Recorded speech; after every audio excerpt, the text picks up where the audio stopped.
Agora, a gente conversa aqui em conjuntura com o ex-deputado estadual Timóteo Corrêa. Ele que tem se dedicado, depois que deixou a política, a escrever. Está lançando, nesta terça-feira, a partir das 19 horas, no Teatro Teodoro, o segundo volume do seu livro, O Pitoresco da Política no País das Alagoas. O Timóteo, permita chamá-lo assim pela nossa intimidade. O que é que tem de interessante nesse livro para quem está curioso em obter um exemplar? Bom dia, Flávio, aos telespectadores do Conjuntura aqui da TV Mar. Flávio, olha, eu acho que o livro é um livro muito bom, de fácil leitura. Ele traz um registro histórico, porque, de certa forma, ele mostra o comportamento, né, dos políticos que povoam, né, o livro, né, e com uma boa dose de humor, que é o que é mais importante, né?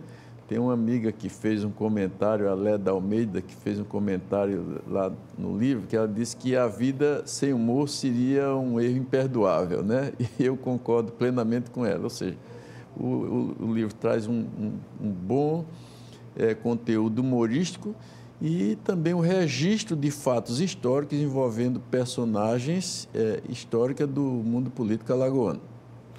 Você se reporta nesse livro a fatos reais ou tem alguma coisa romanceada? Não, fatos reais. Eu sou apenas um contador de história, né? Não tenho, né, esses pendores para o romancismo, né? As pessoas me contavam as histórias, né, de várias formas. Eles encontravam uma caminhada, eu estava com Rita fazendo caminhada ali na orla e o cara dizia, eu tenho uma história para o seu livro. Aí me contava, eu pegava a caneta, anotava e em casa começava a burilar e a preparar a história. Isso em supermercado, em restaurante, aí um guardanapo, você vai, anota aqui a essência, né, da história e depois você vai literariamente preparando para aprontá-la, né, e chegar no produto final, né?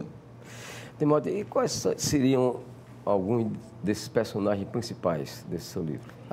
Nós temos um vasto universo, tem J. Duarte, Elísio Maia, Gervásio Raimundo, Theo Vilela, Renan, tem tudo, assim, é um universo bastante amplo, né, dessa fauna política, né, alagoana. Você poderia antecipar para a gente aqui agora algumas dessas histórias?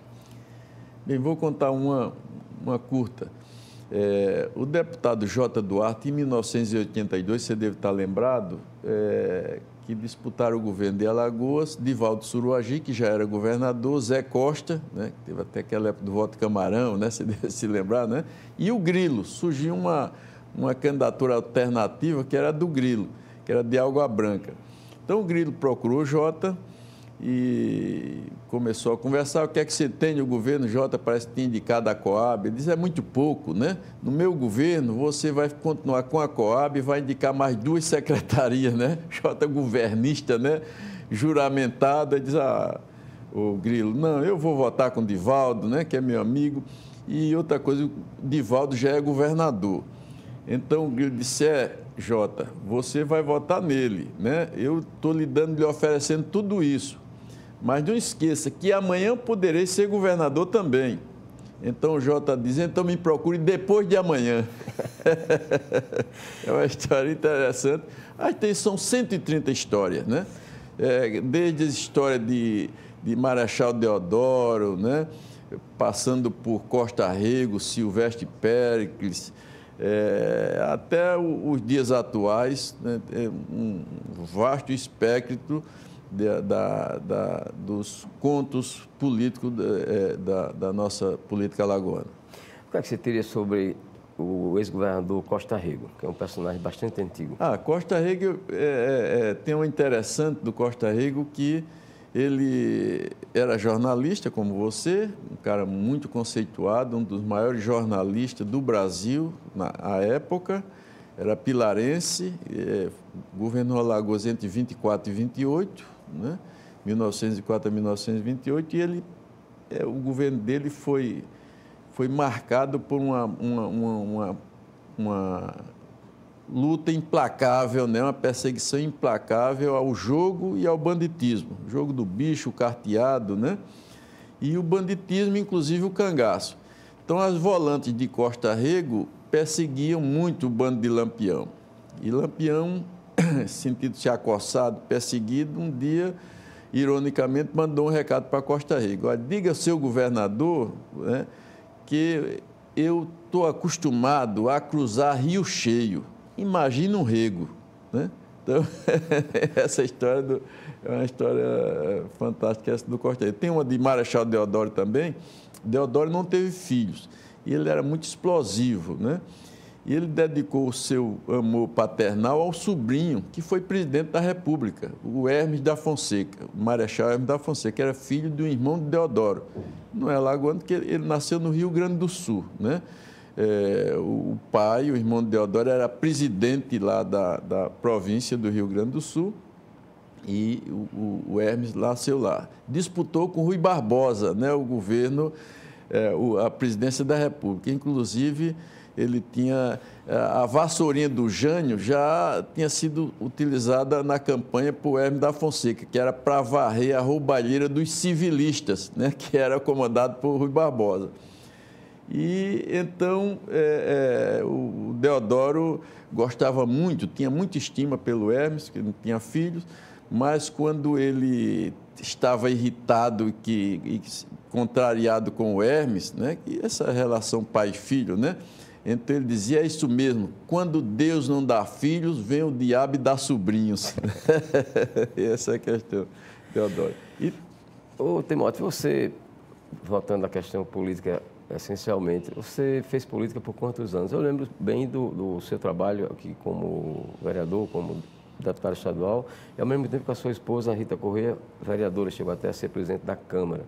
Quanto tempo vocês fizeram política aqui? Eu fiz política, eu tive 6 mandatos consecutivos, de 90 a 2014, consecutivamente. Rita, foram 4 mandatos, foi presidente da Câmara e prefeita de Maceió. Foi esse tempo, eu me dediquei muito e chegou o ponto que eu digo, tem que parar, né? Por que essa opção de parar? Logo vocês dois. Rita parou antes que eu, né? E o cansaço, a família, você tem que cuidar dos filhos, eu por um lado, Rita pelo outro, e então 3 filhos, eles terminam não sendo cuidados, recebendo a educação de casa, recebem a educação do colégio. Então, Rita optou por deixar antes e eu também tive problemas de saúde na minha última eleição, né? Hipertireoidismo, né? E lutei muito, né? Até me estabilizar o estado de saúde. Mas também, já em 2010, eu previa já que o caminho político da política brasileira estava se afunilando e de 2010 para hoje, você sabe que piorou bastante. Eu digo, para mim não dá, né? Porque são exposições que na minha idade, eu não preferi me afastar. Bom, ao longo desse tempo que vocês fizeram política aqui em Alagoas, que personagem você poderia destacar no cenário político como merecedor de um registro? Olha, são muitos, né? Seria uma injustiça ou uma passionalidade, aí eu registrar o nome de 1 ou 2, aí nós temos aí personagens que fizeram, né? E continuou fazendo a política do nosso Estado, que eu reconheço valores neles, né?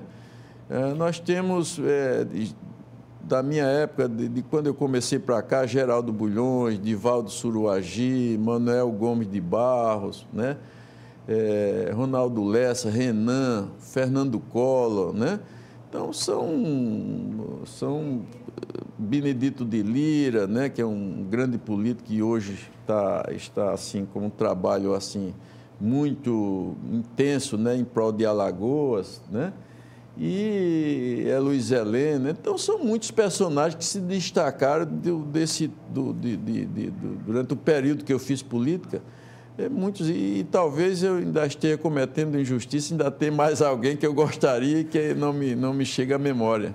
Bom, daí é uma coisa incontestável que o cidadão brasileiro, principalmente os jovens, o cidadão não está querendo participar da política, não está querendo votar.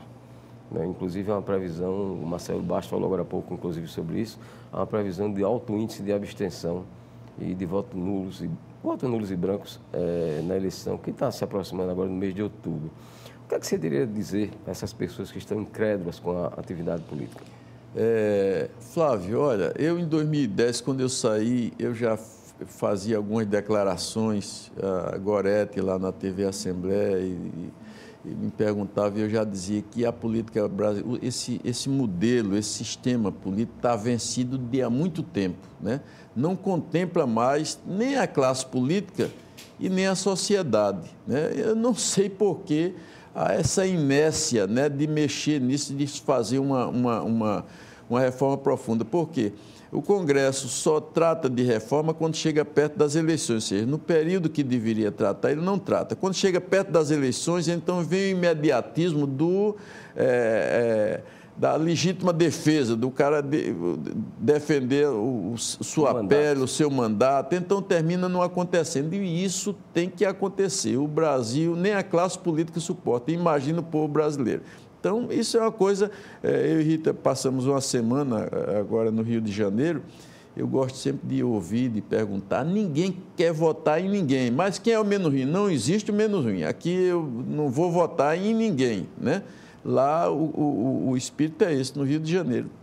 Todas as pessoas que a gente perguntava não votam em ninguém, mas quem é o menos ruim? Não existe o menos ruim, né?